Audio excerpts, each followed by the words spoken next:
Hi guys, magluluto ako ng nilagang baboy.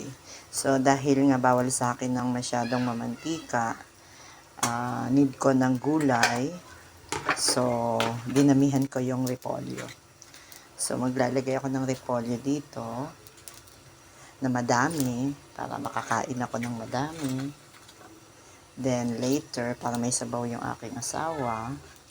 And then dahil gusto ko, dahil mayaman sa vitamin ang sili na to, kaya ako yung naglagay din. So flex ko lang mga best, mga friendship, mga followers. So try nyo po ito, masarap po ito. Nilagang baboy na merong repolyo.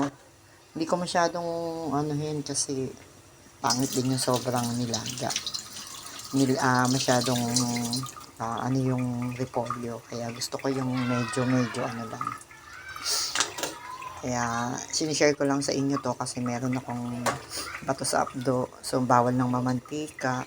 Kaya kanina ay nung nakaraan binilihan ako ng asawa ko ng flat na kawali para hindi na mamantika yung kinakain ko.